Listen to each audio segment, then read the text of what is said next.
Hello student, स्वागत है आप सभी का एक बार पुनः। देखिए, आज के वीडियो में हम डिस्कस करेंगे सर्कुलेशन यानी कि परिसंचरण। क्या डिस्कस करेंगे? सर्कुलेशन यानी कि परिसंचरण। ठीक है ना। देखिए, इससे पूर्व की जो समस्त वीडियो थे उसमें आपने देखा था कि किस तरह डायजेशन थे, डाइजेस्टिव सिस्टम थे, उसके अलावा जो रेस्पिरेटरी सिस्टम थी और रेस्पिरेशन थी और ब्रीदिंग की जो प्रोसेस थी, मैकेनिज्म थी, उसके विषय में आपने स्टडी किया है। देखिए, आज के वीडियो में हम लोग सर्कुलेशन जानेंगे। देखिए, हम लोग जानते हैं कि आपके डाइजेशन से जो न्यूट्रिएंट्स निकल के आती हैं, इन न्यूट्रिएंट्स की हमारे प्रत्येक सेल्स के लिए आवश्यकता होती है, यानी प्रत्येक सेल्स को इस न्यूट्रिएंट्स की जरूरत होती है। न्यूट्रिएंट्स में आपने देखा था carbohydrate, protein, fat, vitamin, minerals, H2O etcetera. जबकि आपने ब्रीदिंग में क्या देखा था कि जो गैसेस थे, यानी कि जो ऑक्सीजन आपके पहुंच रहे थे गैसेस एक्सचेंजिंग द्वारा, गैसीय विनिमय द्वारा, ये भी खून में जा रहे थे। और एब्जॉर्प्शन में जो न्यूट्रिएंट्स हमने बताया है, ये न्यूट्रिएंट्स भी आपके खून में जा रहे थे, ब्लड में जा रहे थे। ठीक है ना। इन न्यूट्रिएंट्स एंड गैस का यानी कि ऑक्सीजन का हमारे शरीर के लिए जरूरत है, यानी कि हमारे शरीर की समस्त सेल को जरूरत है। देखिए, ये सभी पार्ट्स यानी ये न्यूट्रिएंट्स एंड गैस जो हैं, इन अंगों से बॉडी के जो अलग अलग डिफरेंट पार्ट हैं, डिफरेंट ऑर्गन हैं, उन अंगों तक जाना जरूरी है। एज ब्रेन, ठीक, हार्ट, लंग्स, किडनी, बोन, ठीक है, जितने भी डिफरेंट पार्ट हमारे हैं, उन समस्त पार्ट में आपके इन न्यूट्रिएंट्स गैस का जाना जरूरी है। इसके अलावा भी आपके हार्मोन्स इत्यादि हैं, ठीक है, इनका अंगों तक जाना जरूरी है। ठीक है ना। तभी सेल्स जो होती हैं इन न्यूट्रिएंट्स एंड गैस का इस्तेमाल करके ही अपना काम करती हैं। ठीक है ना। ये न्यूट्रिएंट्स एंड गैस कैसे अंगों तक पहुंचेंगी, यानी कि हमारे जो ऑर्गन्स हैं, डिफरेंट ऑर्गन अलग अलग जो अंग हैं, वहां तक कैसे पहुंचेंगी, इसके लिए हमारे पास कोई ना कोई क्या है, माध्यम है। और जो माध्यम है वो है ब्लड है, यानी कि खून है। क्या है? रुधिर है, यानी कि खून है। ठीक, ब्लड एक माध्यम है जिसमें ये न्यूट्रिएंट्स एंड गैस जो होती है वो जाके उसमें मिल जाती है। फिर जो ब्लड है ना, खून जो है, इन न्यूट्रिएंट्स एंड गैस को एंड अदर मटेरियल्स जो होती है, दूसरे पदार्थ होते हैं, इनको अपने साथ लेकर बॉडी के अलग अलग पार्ट में जाती है। ठीक, और अलग अलग पार्ट में जाती है तो वहां की जो ऊतक द्रव होते हैं उसमें निकल जाती है, और ऊतक द्रव से होकर ही ये सेल्स में जाती है, यानी कि अंगों के जो सेल्स होते हैं, टिश्यू होते हैं, उसमें चली जाती है और सेल्स इसको अपने अंदर ले लेते हैं, जो द्रव में मिला लेते हैं, अपना काम करते हैं। समझ में आया? तो जो ये न्यूट्रिएंट्स हैं और जो गैसेज हैं, यानी कि विभिन्न जो आवश्यक पदार्थ हैं जो सेल्स के लिए जरूरी हैं, इन पदार्थों का ठीक आपके रुधिर के माध्यम से एक स्थान से दूसरे स्थान पर जाना ही सर्कुलेशन है। ही क्या है? सर्कुलेशन है, यानी कि परिसंचरण है। खासतौर पर हम लोग आते हैं कि जो शरीर के तरल हैं, यानी कि जो फ्लूइड हैं, खासकर जो ब्लड है एंड लिम्फ है, इसमें ब्लड को हम लोग मेनली यूज करते हैं। तो जो ये तरल हैं, इन तरल्स का आपके इन फ्लूइड्स का एज ए ब्लड, इन फ्लूइड का बॉडी के एक भागों से दूसरे भागों में जो मूवमेंट है, यानी कि जो इनकी क्या है कि एक स्थान से दूसरे स्थान पर प्रवाह है। ठीक है, यानी कि आना जाना जो है, रुधिर एवं लसिका का एक स्थान से दूसरे स्थान पर जो आना जाना है, यही क्या है? आपके परिसंचरण है, यानी कि सर्कुलेशन। क्लियर? ओके, समझ में आ गया? देखिए, यहाँ पर जानना क्या है कि जो हमारी ब्लड है और लिम्फ है, खासकर ब्लड को ही रखते हैं, तो जो लिम्फी है, जो ये पदार्थ है, ये जो ब्लड एंड लिम्फ है, ये क्या करते हैं? न्यूट्रिएंट्स एंड अदर मटेरियल्स को अपने साथ लेकर बॉडी के एक स्थान से दूसरे स्थान पर क्या करते हैं? बहाते रहते हैं। तो यही क्या है? आपकी सर्कुलेशन है। और सर्कुलेशन द्वारा ही आपके जो रिक्वायर मटेरियल्स हैं सेल्स के लिए वो पहुंचती है। गैस यानी कि ऑक्सीजन नहीं जाएगा तो ऑक्सीजन के अभाव में वो श्वसन नहीं कर पाएंगे, और श्वसन नहीं होगा तो सेल डेड हो जाएंगे, है ना। सर्कुलेशन जरूरी है, यानी कि खून का अंगों तक जाना जरूरी है, तभी ऑक्सीजन पहुंचेगा, तभी आपके कार्बोहाइड्रेट पहुंचेगा, प्रोटीन पहुंचेगा, जल पहुंचेगा, एक्सेट्रा पहुंचेगा, विटामिन पहुंचेगा, है ना। क्लियर? सर्कुलेशन होना जरूरी है ना। क्यों? इंपॉर्टेंट चीजों का बॉडी के ऑर्गन यानी कि सेल्स तक पहुंचने के लिए। ओके, चलिए आइए देखते हैं। आप देखिए, अब हम लोग पढ़ेंगे सर्कुलेटरी सिस्टम। क्या? Circulatory system.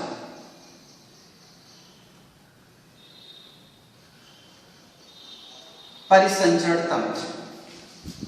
देखिए, जो सर्कुलेशन है, यानी कि जो खून का एक शरीर में फ्लो है, यानी कि जो प्रवाह है एक स्थान से दूसरे स्थान पर जो ये बह रही है, रुधिर यानी कि खून, ये अपने आप पॉसिबल नहीं है। ठीक, तो हमारे पास आपके जो क्या है,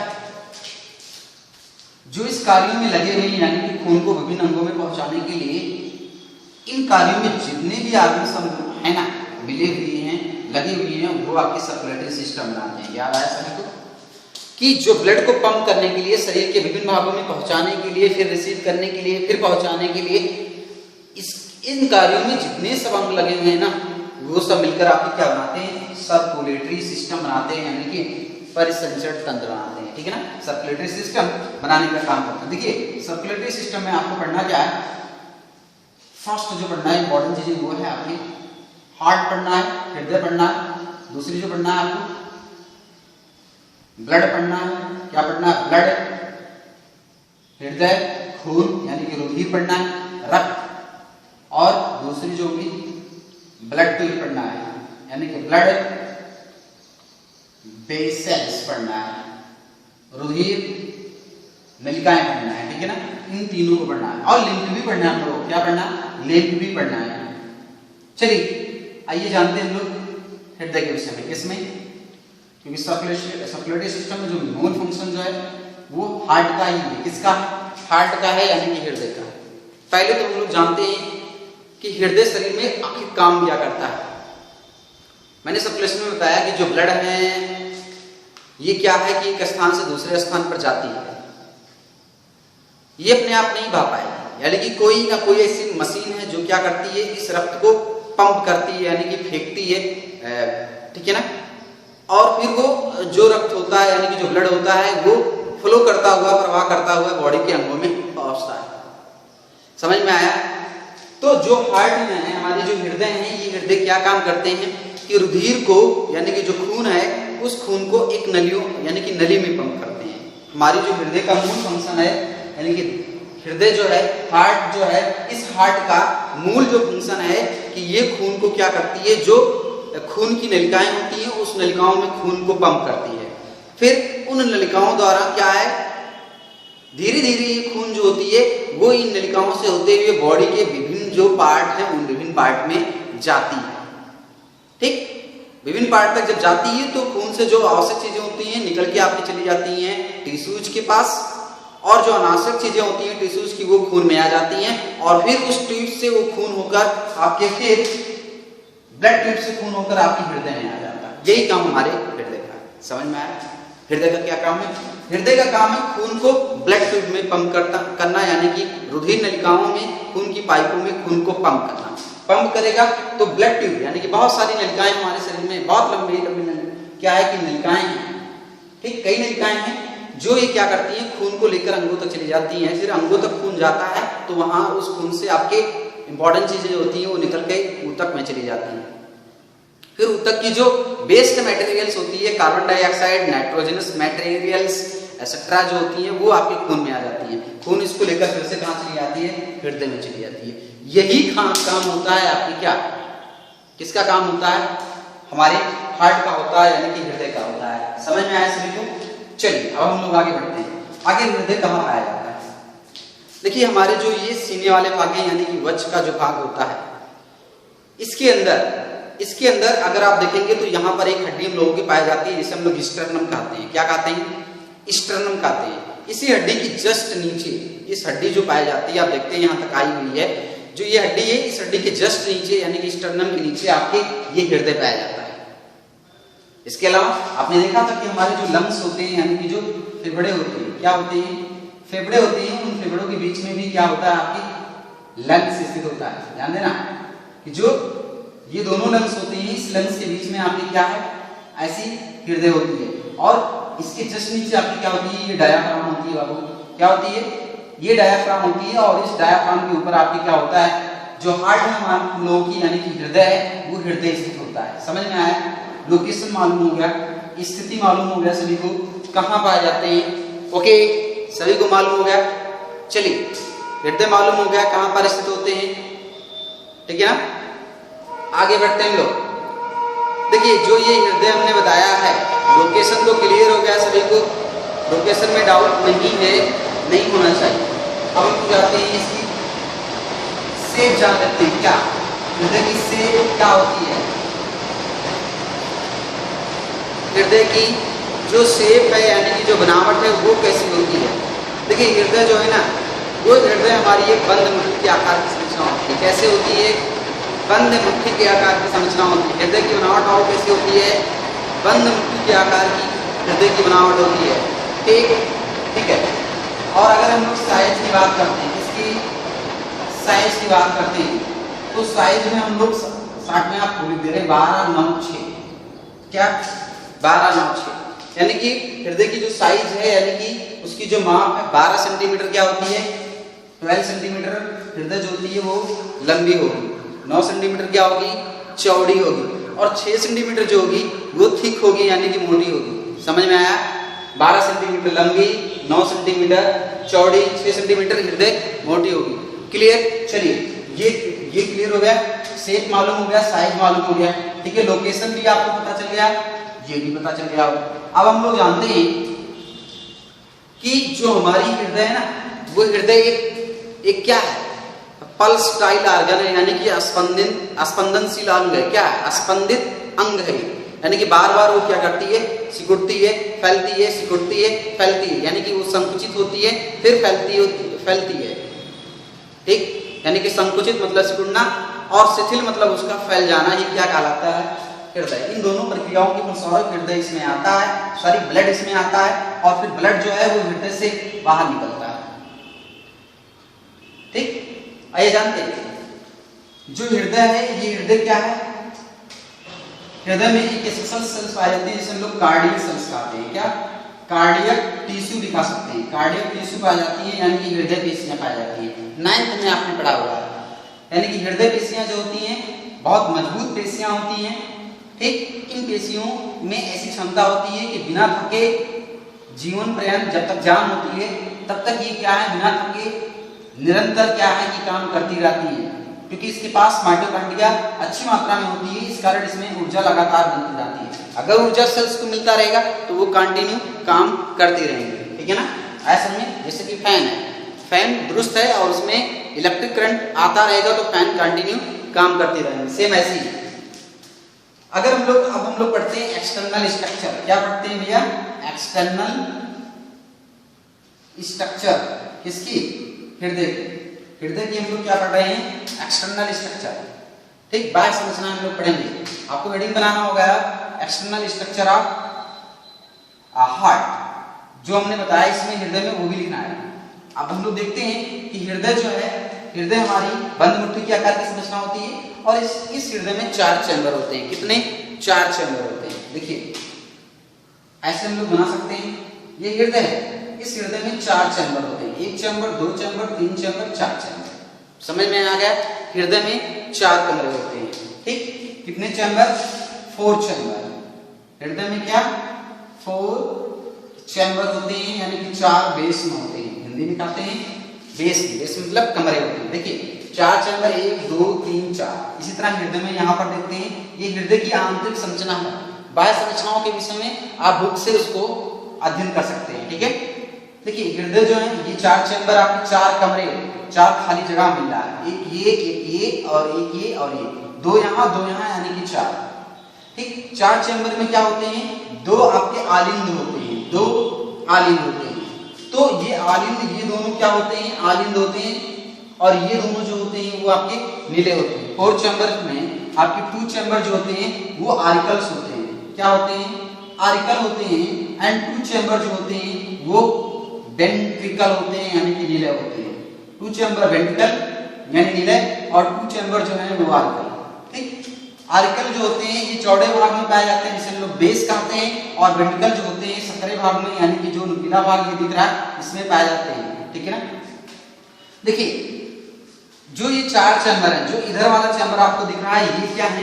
राइट आरिकल्स है। मैं इसकी हिंदी बताते जा रहा हूँ, किसी तरह की कोई समस्या होगी आप जरूर कमेंट बॉक्स पर बताएंगे हमको। ये क्या है? राइट आरिकल है। क्या है? राइट आरिकल है, यानी कि दायां आलिंद है।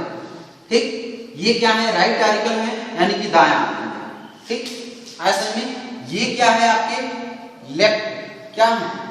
लेफ्ट आरिकल है, यानी कि बायां आलिंद है। ठीक, ये क्या है? लेफ्ट आरिकल है, यानी कि बायां आलिंद है। ठीक है ना। ये क्या है, राइट वेंट्रिकल यानी कि दायां आपके नीले है, और ये क्या है, ये आपके लेफ्ट वेंट्रिकल है। क्या है, लेफ्ट वेंट्रिकल, ठीक, यानी कि बायां नीले।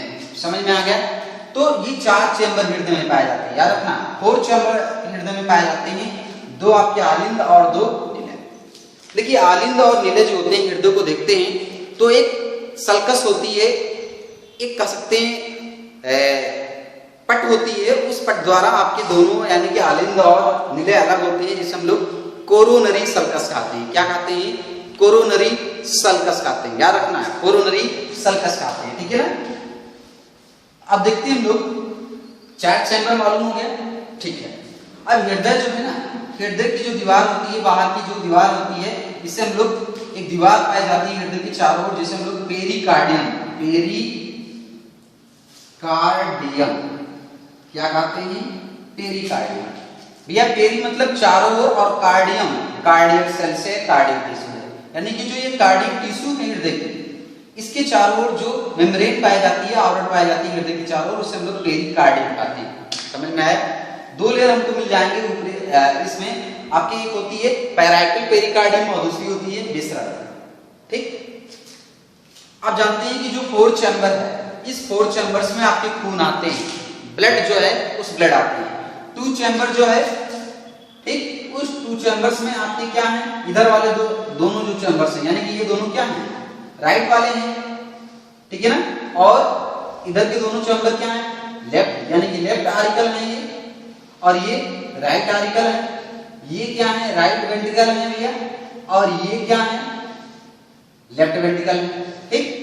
देखिए ये जो चैम्बर्स होते हैं, इसमें कार्बन डाइऑक्साइड वाला खून आता है, इसमें भी कार्बन डाइऑक्साइड वाला खून आता है, इसमें ऑक्सीजन वाला खून आता है, इसमें ऑक्सीजन वाला खून। याद रखना है कि जो राइट आरिकल और राइट वेंट्रिकल जो होते हैं, इसमें अशुद्ध खून आता है, यानी कि कार्बन डाइऑक्साइड वाले खून को अशुद्ध खून कहते हैं।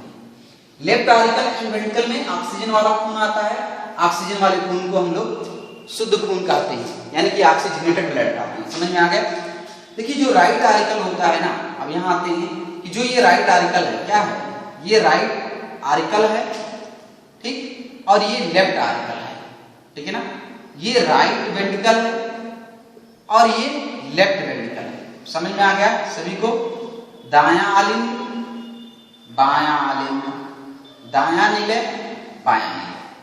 देखिए जो हृदय होते हैं, इस हृदय के दाएं नीले में यानी कि राइट आरिकल में 2 नली, मोटी नली देखिए ये खुल रही है एक साथ। इस नली को हम लोग महाशिरा कहते हैं। ऊपर से जो शरीर के ऊपरी भागों से आती है उसे हम लोग सुपेरियर वेना केवा कहते हैं। शरीर के ऊपरी भागों से जो खून लेके आते हैं उसे हम लोग सुपेरियर वेना केवा कहते हैं, और शरीर के निचली भागों से जो खून लेके आती है उसे हम इंफीरियर वेना केवा कहते हैं। हिंदी में इसे, ठीक, अग्र महाशिरा कहते हैं, और इसे हम लोग पश्च महाशिरा कहते हैं, ठीक। ऐसा में अब जानते हैं। दूसरा कि जो ये नली, ये जो चैम्बर है, ये जो कक्ष होता है, बेस होता है, इसमें भी नली खुलती है, जिसे हम लोग क्या कहते हैं, पल्मोनरी वेन। याद रखना, इंपॉर्टेंट है। जो ये लेफ्ट आरिकल होता है, इसमें भी एक नली खुलती है, जिसे हम लोग पल्मोनरी वेन कहते हैं। याद रखना, ठीक। जो ये राइट वेंट्रिकल होता है, इस राइट वेंट्रिकल से भी एक नली निकल रही है, ये मोटी सी नली देखो, ये राइट वेंट्रिकल का चैम्बर है, इससे एक नली निकल रही है। इस नली को हम लोग क्या कहते हैं बाबू, पल्मोनरी आयोटा। ध्यान रखना, बहुत अच्छी चीजें। इससे जो नली निकल रही है, इससे राइट वेंट्रिकल से, इस राइट वेंट्रिकल से जो नली निकल रही है, इसे हम लोग पल्मोनरी आयोटा। इसी तरह जो लेफ्ट वेंट्रिकल होती है, इस लेफ्ट वेंट्रिकल से जो नली निकलती है, इसे हम लोग, ये देखिए आयोटा कहते हैं। क्या कहते हैं? आयोटा। ठीक, महाध्वनि कहते हैं। क्या कहते हैं? महाध्वनि कहते हैं। तो ये क्या है कि हृदय की बाह्य संरचना है, हृदय की बाह्य संरचना है, इतना हम लोग को जानना है। ठीक है ना? ये जो नली है खून को लेके आ रही है इसमें, ये नली जो है ये भी खून को लेके आ रही है, और इन दोनों नलियों द्वारा खून हृदय से बाहर निकलेगा। एक तो इस नली द्वारा और इन दोनों नलियों द्वारा खून हृदय में आ रहा है। ठीक है, बट ये दोनों नली जो पल्मोनरी आयोटा है और आयोटाएं, इससे हृदय से खून बाहर निकलता है। पल्मोनरी आयोटा द्वारा जो खून है वो आपके जाएगा कहां भैया? ये देखिए जो पल्मोनरी आयोटा वाले हैं खून जो है वो आपके फेफड़े में जाएंगे, बट आयोटा से जो खून निकलेगा वो आपके शरीर के विभिन्न भागों में जाएगा। इतना हम लोगों को जानना है हृदय की बाह्य संरचनाओं के विषय में, यानी कि ये एक्सटर्नल स्ट्रक्चर ऑफ हार्ट। इस वीडियो में इतना ही। उम्मीद करते हैं कि ये नॉलेज आपको काफी बेहतरीन लगी होगी, यानी कि इस सिस्टम के विषय में आपने इसकी बाह्य संरचनाओं को पढ़ा हुआ है। ठीक, आपका इस वीडियो को देखने के लिए बहुत बहुत धन्यवाद। देखिए, जो भी वीडियो डाले जा रहे हैं वो तभी प्राप्त होंगे जब आप चैनल सब्सक्राइब करेंगे। ठीक, यानी कि सब्सक्राइब करने के फलस्वरूप जो भी वीडियो अपलोड किए जाएंगे वो आपको तुरंत प्राप्त हो जाएंगे, उसकी जानकारी आपको तुरंत मिल जाएगी। वीडियो को कंटिन्यू देखते रहिए, नोट बनाते रहिए। इसी तरह की कोई समस्या होने पर कमेंट बॉक्स में जरूर बताएं।